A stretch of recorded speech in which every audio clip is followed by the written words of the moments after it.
Avez-vous déjà réfléchi au destin final de Moïse, l'un des plus grands dirigeants de l'histoire biblique? Moïse, l'homme qui a défié Pharaon, ouvert la mer Rouge et conduit le peuple d'Israël à travers le désert pendant 40 ans, a connu une fin sans précédent. La Bible nous dit qu'il a vu la terre promise, mais qu'il n'y a jamais mis les pieds. Et, de manière mystérieuse, c'est Dieu lui-même qui s'est occupé de son enterrement. Comment est-ce arrivé? Pourquoi Dieu a-t-il choisi de l'enterrer? Et où est le tombeau de Moïse? Cette vidéo plonge dans les Écritures et les réflexions spirituelles pour explorer cet événement unique et mystérieux. Préparez-vous pour un voyage plein de sens, de curiosité et de révélations sur l'héritage de Moïse et l'acte divin de son enterrement. L'histoire de Moïse est marquée par des miracles, des défis et une relation profonde avec Dieu. Cependant, malgré son rôle central dans la libération du peuple d'Israël et son voyage vers la terre promise, Moïse n'a pas eu le privilège d'y entrer. Ce fait intrigant soulève une question inévitable. Pourquoi Dieu, qui était avec Moïse pendant tant de moments, ne lui a-t-il pas permis d'accomplir sa mission? La réponse se trouve dans les Écritures, plus particulièrement dans Nombre 20, 7 à 12. Le peuple d'Israël, une fois de plus, réclamait de l'eau dans le désert, et Dieu donna à Moïse une instruction claire. Il devait parler au rocher pour que l'eau en sorte. Cependant, Moïse, peut-être épuisé par les plaintes constantes du peuple, a agi différemment. Il frappa le rocher à 2 reprises avec son bâton, ce que Dieu n'avait pas ordonné. De plus, dans son discours au peuple, Moïse dit « Voulons-nous faire sortir de l'eau pour vous de ce rocher ?» Nombre 20 à 10. Cette déclaration semble avoir ôté la gloire à Dieu, insinuant que le miracle serait accompli par Moïse et Aaron, et non par le Seigneur. Cette désobéissance, même si elle peut paraître minime aux yeux humains, a été perçue par Dieu comme un manque de confiance et un échec à sanctifier son nom devant le peuple. C'est pourquoi il dit à Moïse et à Aaron « Parce que vous ne m'avez pas cru pour me sanctifier devant les enfants d'Israël, vous n'amènerez pas cette congrégation dans le pays que je leur ai donné. » Nombre 20-12. Cette décision divine nous montre le sérieux d'obéir aux ordres de Dieu et de lui donner tout l'honneur. De plus, l'exclusion de Moïse de la terre promise peut revêtir un profond symbolisme. Moïse représente la loi qui, à elle seule, ne peut conduire personne au salut ou au repos promis. Ce rôle serait réservé à Josué, dont le nom, chose intéressante, signifie « le Seigneur est le salut » et est une préfiguration de Jésus. Même si Moïse n'est pas entré en terre promise, il a eu un autre privilège. Dieu lui a permis de la voir de loin, depuis le sommet du mont Nebo. Cet acte était une expression de la justice divine, mais aussi de sa miséricorde.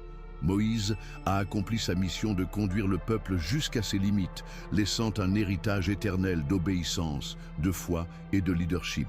La dernière rencontre entre Moïse et Dieu est un moment de profonde intimité spirituelle et de signification. Après avoir dirigé le peuple d'Israël pendant 40 ans dans le désert, Moïse atteint la fin de son voyage.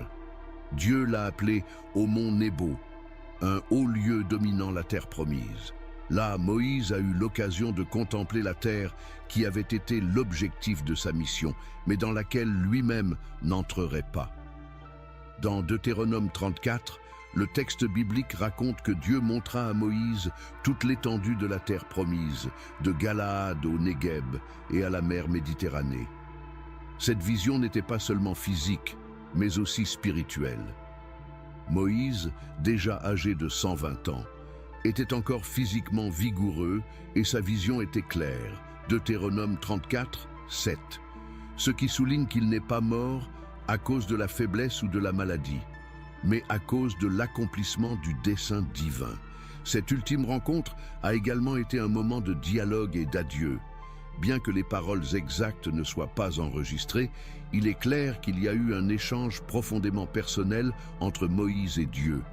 Moïse, l'homme qui avait intercédé tant de fois pour le peuple, se retrouvait maintenant seul avec le Créateur, apprenant que sa mission était terminée et que Josué prendrait sa place à la tête d'Israël. Cet épisode nous rappelle la relation unique entre Moïse et Dieu, décrite dans Exode 33, 11. Le Seigneur parlait à Moïse face à face, comme on parle à un ami. Sur le mont Nebo, cette relation atteint son paroxysme et termine dignement la trajectoire d'un leader qui a consacré sa vie au service divin. Enfin, il est important de réfléchir sur le sens de cette dernière rencontre. Ce n'est pas seulement un adieu, mais aussi une transition. Dieu réaffirme sa promesse envers Israël et confirme que bien que Moïse ne soit pas entré en terre promise, il a rempli sa mission avec excellence. Ce moment symbolise la paix d'accepter la fin d'un voyage terrestre, sachant que la plus grande œuvre appartient à Dieu. La mort de Moïse renferme l'un des mystères les plus profonds de l'Écriture.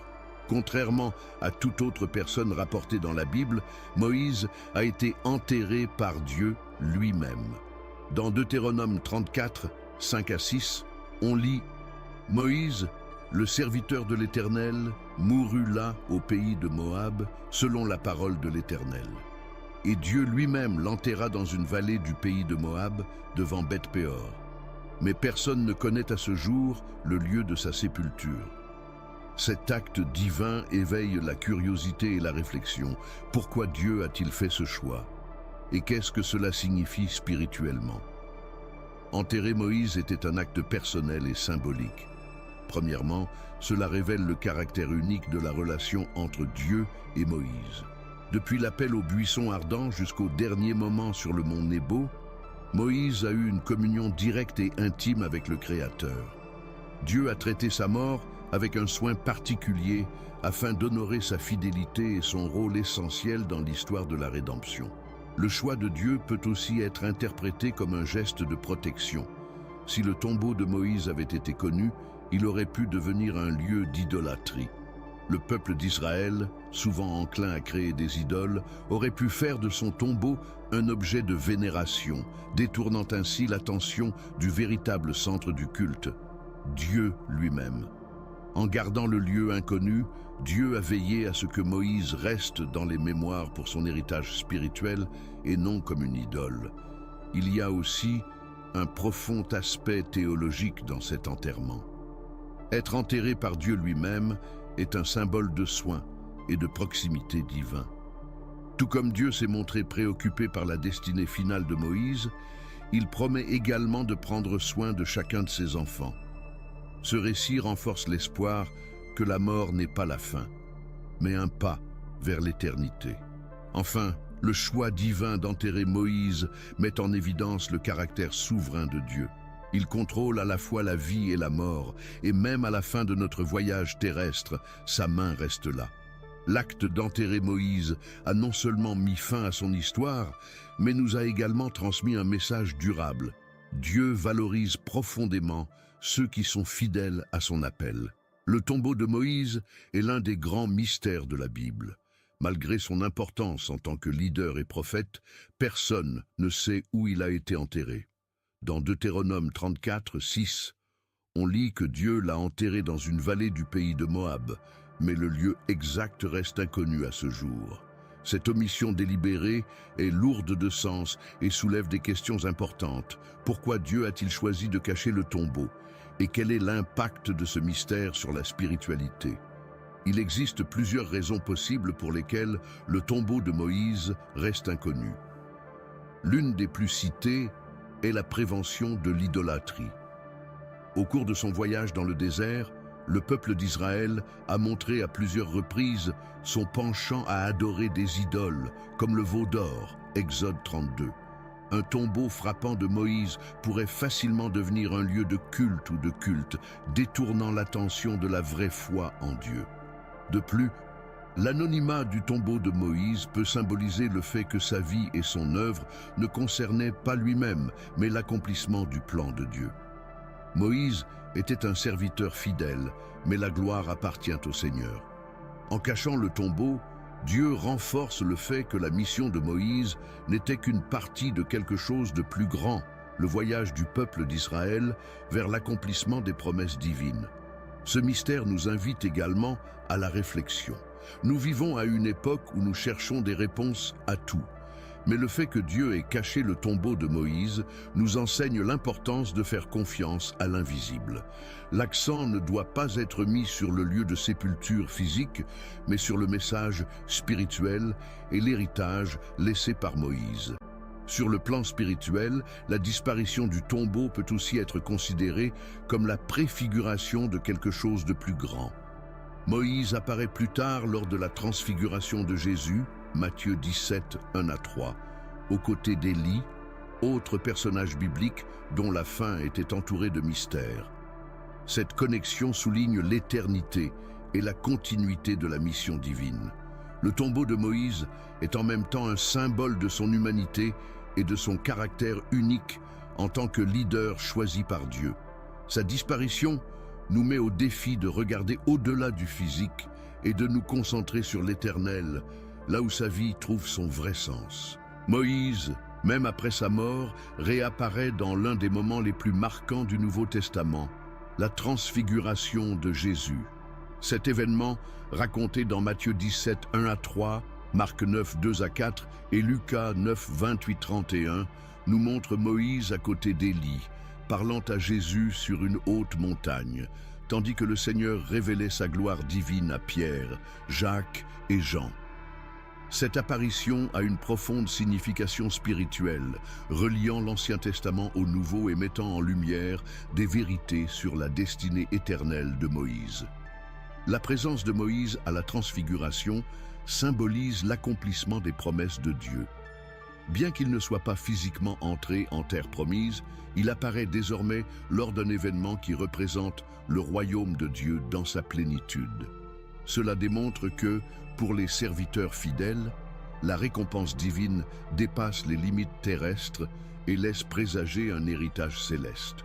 De plus, Moïse représente la loi, tandis qu'Élie symbolise les prophètes. Ensemble, ils témoignent de la suprématie de Jésus comme accomplissement de la loi et des prophètes.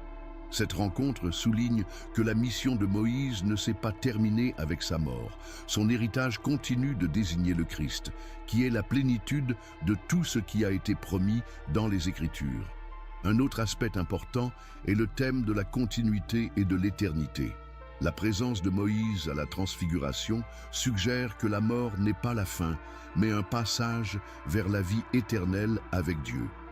Lui, qui a été enterré par le Créateur lui-même, se retrouve maintenant glorifié en présence du Messie dans un moment qui révèle la nature divine de Jésus. Enfin, cette apparition nous enseigne que Dieu est fidèle à ses promesses et que, même lorsque nos plans semblent ne pas se réaliser, il a un dessein plus grand. Moïse, qui désirait tant entrer en terre promise, a reçu quelque chose d'encore plus grand, faire partie du plan éternel de rédemption de Dieu. L'enterrement de Moïse par les mains de Dieu est un événement unique plein de symbolisme spirituel. Il transcende le simple fait d'enterrer un corps et met en lumière des vérités plus profondes sur la relation entre Dieu et l'humanité. Ce geste est porteur de significations qui résonnent dans toute la Bible et nous invite à réfléchir sur des aspects essentiels de la foi, de la mort et de l'éternité. Premièrement, l'acte de Dieu d'enterrer Moïse démontre un souci personnel et intime. Cela nous rappelle que pour Dieu, chaque être humain est profondément important. Moïse était traité comme un ami proche de Dieu, comme quelqu'un ayant un lien unique avec le Créateur. Ce soin nous transmet un message réconfortant. Dieu est présent à chaque instant de notre vie, y compris à la fin de notre parcours terrestre. Spirituellement, l'enterrement divin reflète également la souveraineté de Dieu sur la vie et la mort. Il a le pouvoir de décider non seulement quand une vie doit se terminer, mais aussi comment on se souviendra de cette vie. Le choix de Dieu de cacher le tombeau de Moïse renforce l'idée que la gloire n'appartient qu'à lui, et non à une quelconque figure humaine, aussi grande soit-elle. Le symbolisme de l'enterrement divin souligne également la transition entre la vie terrestre et l'éternité. La mort de Moïse ne marque pas la fin de son histoire. Il apparaît à nouveau sur le mont de la Transfiguration aux côtés d'Élie et de Jésus, Matthieu 17, 1-3, indiquant que sa mission terrestre était liée à un dessein éternel. Cet aspect nous rappelle que la mort, pour ceux qui suivent Dieu, n'est qu'un passage vers une nouvelle dimension de l'existence. Enfin, cet événement nous enseigne l'humilité et l'abandon total à Dieu. Moïse, malgré sa grandeur, termine son voyage en serviteur fidèle, confiant entièrement dans le dessein divin. Son enterrement par les mains de Dieu nous invite à vivre de la même manière, en plaçant notre confiance dans le Créateur dans tous les aspects de notre vie. L'héritage de Moïse transcende sa vie et sa mort, affectant des générations encore aujourd'hui. Il était plus qu'un leader ou un législateur. Il était un exemple vivant de foi, d'obéissance et de communion avec Dieu. Sa mort sur le mont Nebo, enterré par Dieu lui-même, met fin à une trajectoire extraordinaire et laisse de profondes leçons à tous ceux qui cherchent à vivre une vie dédiée au dessein divin. L'une des leçons les plus frappantes de Moïse est l'importance de la fidélité à Dieu. Malgré ses échecs humains, il a consacré sa vie à la mission que le Seigneur lui a confiée. Le leadership de Moïse nous enseigne que l'obéissance et la dépendance à l'égard de Dieu sont fondamentales. Même face à des défis apparemment impossibles, il affronta Pharaon, traversa la mer Rouge et dirigea un peuple souvent rebelle, faisant toujours confiance à la direction divine. Un autre aspect important de son héritage est son humilité. Dans Nombre 12:3, Moïse est décrit comme l'homme le plus doux de la terre. Cette caractéristique était fondamentale pour son leadership. Il a reconnu qu'il ne s'agissait pas de sa propre force ou de sa sagesse, mais de la puissance de Dieu agissant à travers lui. Son humilité se reflète même dans sa mort, lorsqu'il accepte de ne pas entrer dans la terre promise, mais qu'il fait confiance au plus grand dessein de Dieu. Moïse nous laisse également une leçon sur le rôle de la loi et de la grâce. Il était le médiateur de la loi, qui montrait au peuple d'Israël la norme divine de sainteté. Cependant, sa vie souligne également la nécessité de quelque chose de plus grand que la loi, la grâce et la rédemption qui viendraient à travers Jésus-Christ. Son apparition sur le mont de la Transfiguration aux côtés de Jésus rappelle que sa mission terrestre s'inscrivait dans un dessein éternel. Enfin, l'enterrement de Moïse entre les mains de Dieu est une invitation à réfléchir sur la valeur de la vie et de la souveraineté divine. Il nous enseigne que notre plus grande récompense n'est pas sur cette terre, mais dans l'accomplissement du dessein de Dieu et dans l'accès au repos éternel. L'héritage de Moïse est un appel à vivre avec détermination, foi et abandon total à la volonté du Créateur. Merci beaucoup d'avoir regardé cette vidéo jusqu'à la fin. Maintenant, dites-moi, qu'avez-vous le plus appris de cette vidéo? Dieu vivant, invisible, mais si réel, plus grand que nos mots. Alléluia, Alléluia,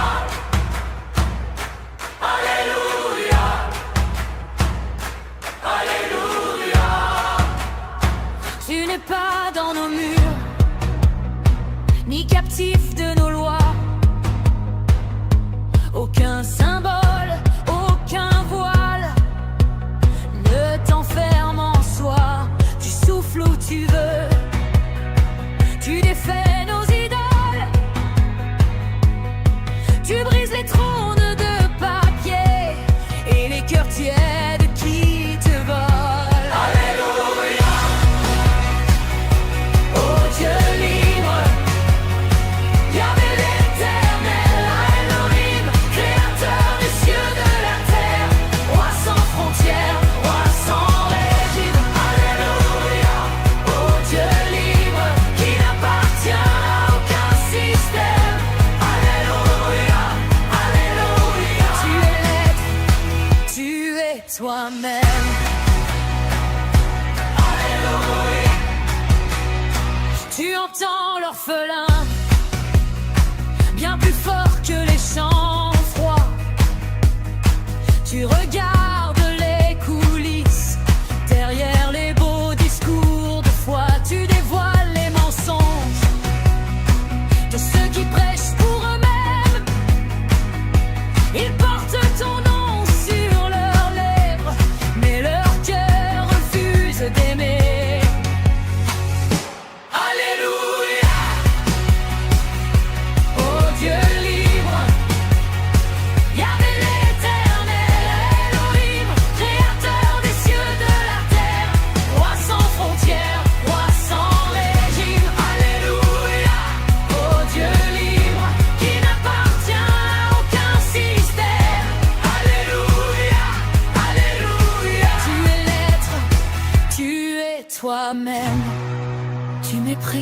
religieux fiers, leur orgueil sous des habits sacrés.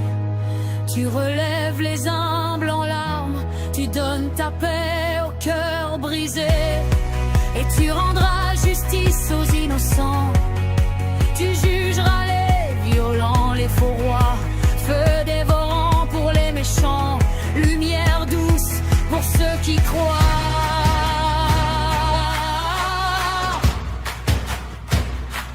Alléluia, Alléluia, Alléluia.